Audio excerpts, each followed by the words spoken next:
Hello and good evening. Welcome along to Business. Today I'm JORUM SSONKO with Winnie Begins and Akochi on sign language. But first, let us have a look at our top stories. Earn money by selling scrap, but perhaps the motive is to bring this country to its knees. Within a day or two, the machine is dead. So like you have to reinvest again. So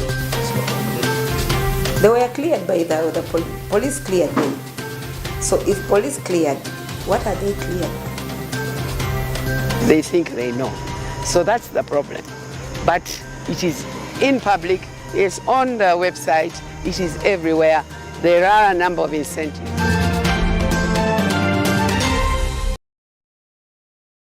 Right now, let's get right onto it. We're coming to you live from Block 42 Nile Avenue. We kick-started off with the electricity vandalism in the country. The economic impact of electrical vandalism on Uganda's economy is still being felt, as numerous electricity towers are being destroyed by unknown individuals whose identities and motivations are still unknown because of all signs that are pointing to an inside job. Now, lawmakers claim that this is a premeditated attempt to harm the economy. Sabna Hanifa has more of this report. In March 2001, the Ugandan government divided the state-owned Uganda Electricity Board into three separate companies, that is Uganda Electricity Distributing Company, Uganda Electricity Generating Company, and Uganda Electricity Transmitting Company. By 2017, there were complaints of vandalism which initially involved transmitting lines. However, as of right now, the situation has gotten worse and the vandals are so daring that they have moved on to large pylons. The bravery of the vandals, to the extent that we think this is an internal thing.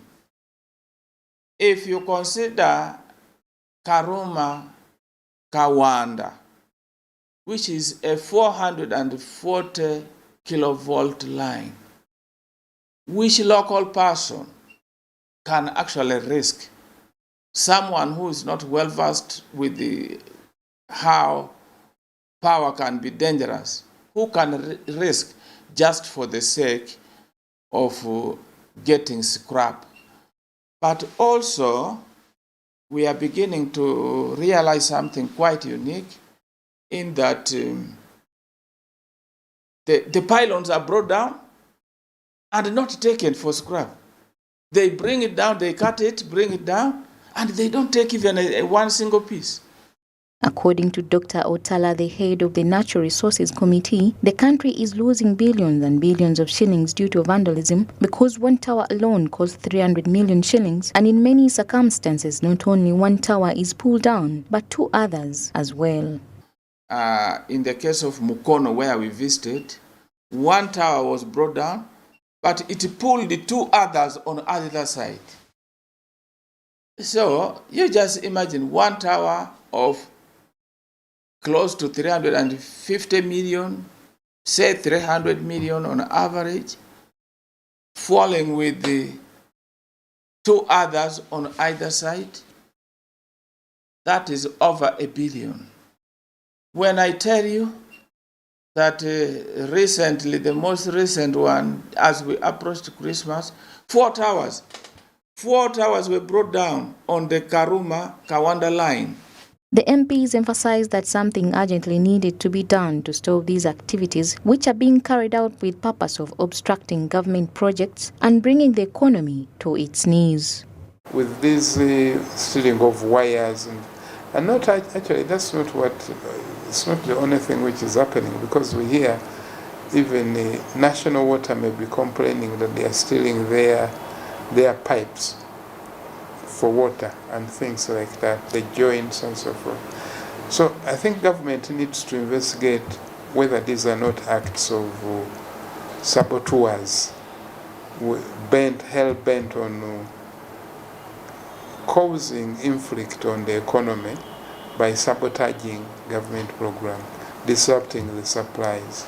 Just to earn money by selling scrap, but perhaps the motive is to bring this country to its knees economically. Without the power, without power supply to the industries, to homesteads, to all final consumers, this country will grind to a halt and will come to its knees. These indicate that perhaps it is necessary to establish an electricity police unit, much like it is in certain other industries, in order to keep an eye on these transmission lines and root out the offenders. This is the right time now to create electricity police unit whose mandate is basically to oversee, monitor these transmission and distribution lines, possibly with support from us, members of parliament, through appropriation. We should empower this electricity division unit in the police such that they can have a 24 surveillance. They should be empowered, they should be facilitated.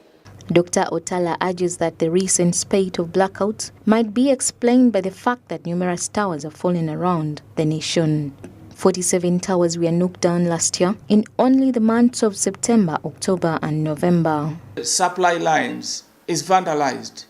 Automatically the system recognizes that there is a problem and it turns off power. So now, when the whole country is in darkness, how many industries are grounded to a halt? So it's difficult for me to quantitate how much loss. Yes. But you witnessed the whole country going into a blackout because of vandalism. And so that is why we cannot underestimate this vice. Vandalism is on the rise and the country continues to lose billions and billions of shillings. But the question is, who is behind this vandalism and what message are they trying to put across? Samla Hanifa, Smart 24 TV, Business Today. And our next report takes us to the Freedom City tragedy. The General Secretary of the National Union of Creative Performing Arts and Allied Workers Unions, Anita Sewaji, has urged the government to use institutions and authorities to ensure that the 5 million shillings allocated to the families of Ugandans who died at Freedom City is distributed without fraud. Through Vice President Jessica Olupo, President Museveni issued an order directing that each family that lost a loved one receive 5 million to aid with burial expenses. This and more with Pedersen Mumbere. As revelers welcomed the new year, a stampede occurred at Freedom City Mall in Kampala, the capital city of Uganda, killing at least 9 people. The incident is said to have happened at midnight when the MC of the event urged guests to walk outside and enjoy the firework display. After the Right Major General Jessica Alupo, the Vice President of Uganda, read the President's sympathy message and announced that 50 million in cash will be donated for each life lost. Anita Sewaji, the General Secretary of the National Union of Creative Performing Arts and Allied Unions Union, therefore has urged the government to employ institutions and agencies to make sure that 5 million is distributed to the families of Ugandans who died at Freedom City without engaging in fraud. If government promised that money and they want that money genuinely reach to the people, they know the institutions. They must work with the institutions. That if we have such cases in this industry, which institution can we use or agents to take the money? She points out that in order to prevent such catastrophes, the government should implement laws that regulate the entertainment industry. But to me, I'll still put the blame on government. Reason being, this industry is very big and government did not put in enough effort to really understand how this industry operates. Because there is no enough laws, regulations governing this industry. We've been singing this song for years. I want to say sorry to the families that lost their dear ones, more so the children who are under our docket. Me as the chairperson who is in charge of all the affairs of children, I'm concerned. It's indeed a pity that we can lose the younger generation, more so in such festival seasons like Passover. What I know is that it is the duty of the parent to know where to take the child. Yes, we also need to scan and to know the safety of where we are taking our children. Because in most cases, people are looking for money. People will come and say, we have these fireworks, we want people to come, we have these singers. Reports indicate that although each family will receive 5 million for each individual lost in the tragedy, the family that lost 2 people will receive 10 million as a result. Authorities assured the grieving families that the government would see to it that justice is done by moving forward with the investigation into the incident and bringing those responsible to justice. Edson Mumbere, Smart 24 TV, Business Today. And now let's talk matters counterfeit products. Ugandan entrepreneurs have cautioned the government and customers to be more careful about counterfeit items due to an increase in such products on the Ugandan market. The government is advised to train Ugandans in the creation of locally produced goods that can replace imported goods as well. Inama Mutumba, thoughts. Counterfeiting is the practice of copying and imitating previously popular product brands and services. East Africa loses around 1.3 trillion, approximately $500 million in sales annually as a result of product counterfeit. Numerous foreign goods have flooded the market since Uganda's economy was liberalized in 1996 and later integrated into the East African community. Products on our market, like in our trade, it's a very biggest challenge because like we invest in a lot of money and we make a very, very big loss really. Because like if you buy things which are counterfeit, which are very fake, we use them in our machines, but within a day or two, the machine is dead. So like you have to reinvest again. So these imported goods encounter a number of quality and standard-related difficulties, which have had a substantial effect on Uganda's commercial environment. Counterfeit and inferior items are frequently imported into the East African market and are more affordable when they reach Uganda than goods made locally. As Moses explains, every Ugandan must be able to identify forgeries. It's easy to know. For instance, this phone could be costing 100,000, a normal phone, the original phone. A cheap one which resembles it could be about 50. So it is easy for someone to tell that this one, being cheap, it's a fake one. But then also, if you are to use, let's say, take an example of an amplifier. You pick an amplifier at 2 million shilling, with a non-cross audio C18, and you find a friend aside having one that is costing 7 million. These two will never deliver the same output. It can be the same or similar, but durability differs. The government has been urged to educate Ugandans on how to recognize such products and to help firms promote the Buy Uganda, Build Uganda policy. Then also, if the government, we call about the government, if really they can get people who understand these things, let's say, you are going to, they put in people in that area who really knows about those products. It's really the biggest challenge. And I think the government has a lot of things to do.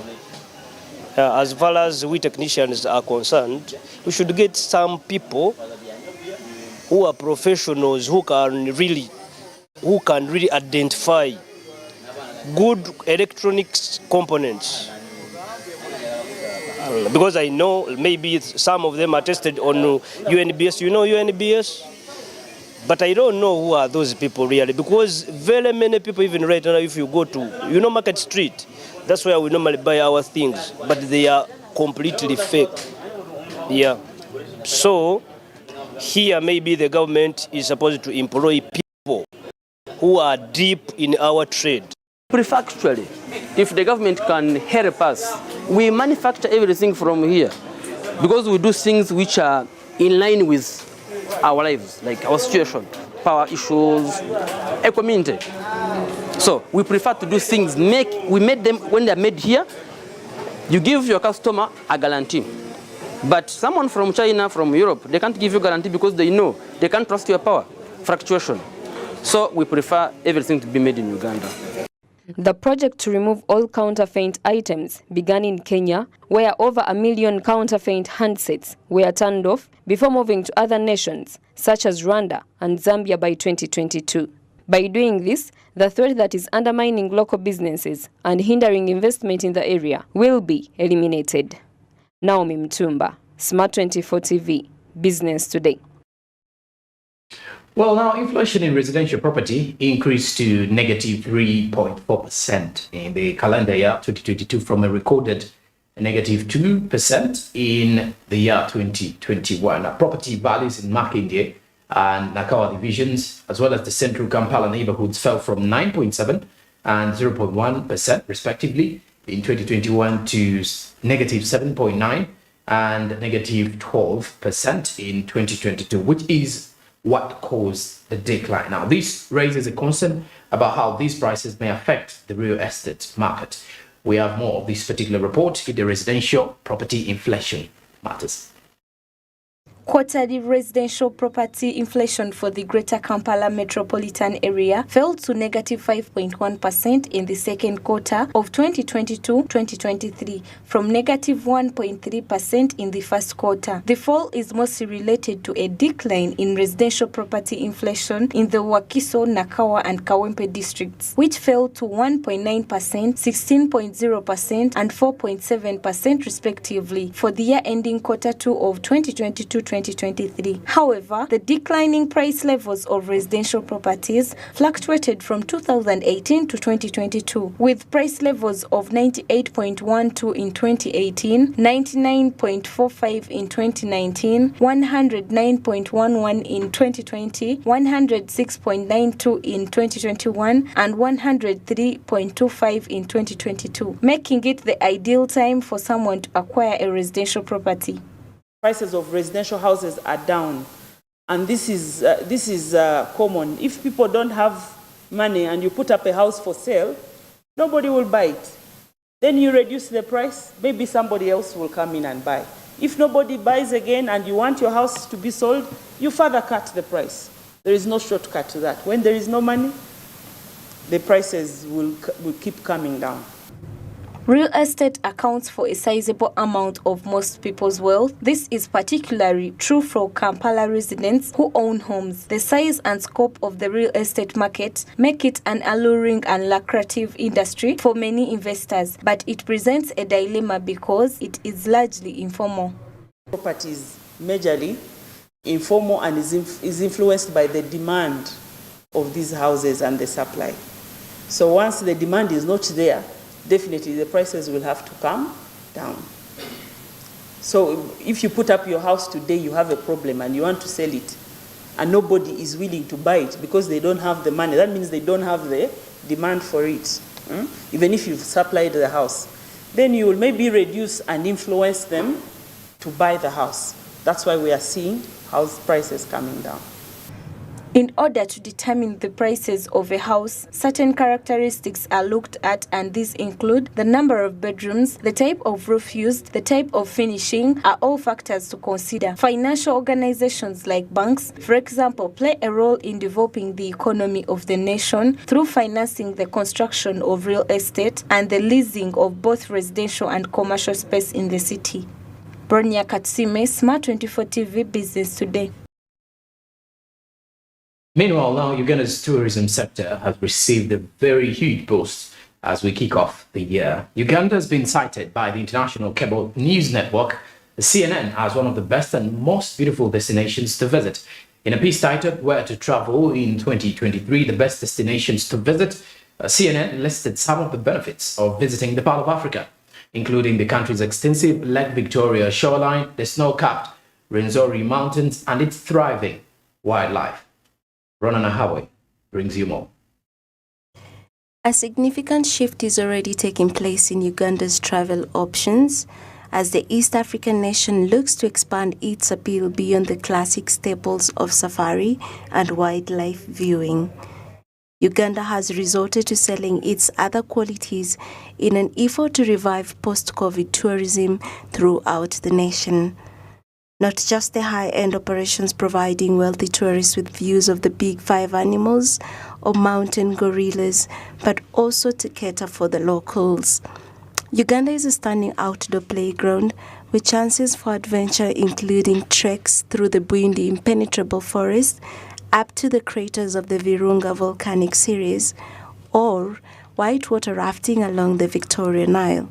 The country's natural beauty can be found everywhere, from the broad shores of Lake Victoria to the snowy Rwenzori Mountains. Additionally, there is an emphasis on introducing tourists to Ugandan villages and providing samples of the local cuisine, music, and culture. The 1,600-kilometer 22-stage Uganda Cycling Trail was introduced last year. It is intended to be accessible to cyclists of all skill levels, from dedicated solo bike parkers to fully guided easy riders.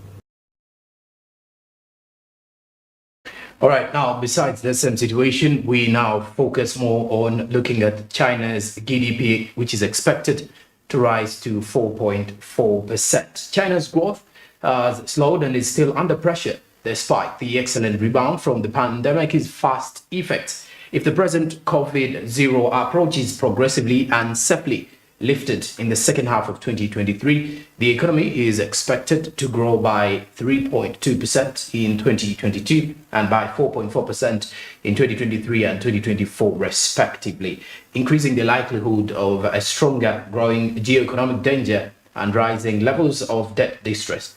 Now, China continues to cooperate on multilateral initiatives to address global challenges. Mathanim Sima reports.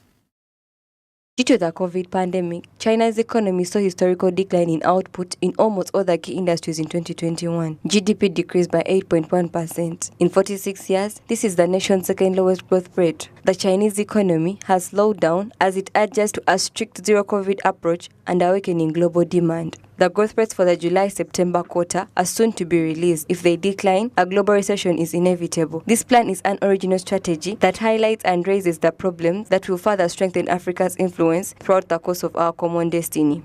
China vows to push the required funding and to support innovation in attempts to strengthen these connections. In 2023, rebalancing consumption and more effectively supporting growth will be made possible by a neutral fiscal policy approach that supports consumers by keeping monetary policy flexible and relying on interest rate-based strategies. Mathanim Sima, Smart 24 TV, Business Today.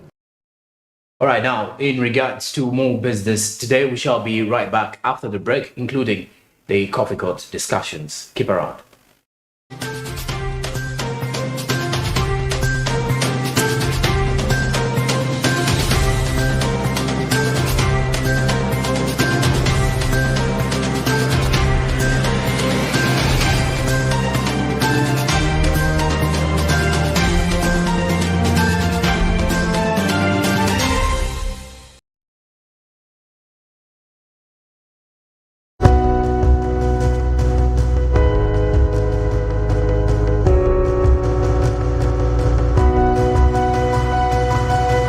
Smart 24, drive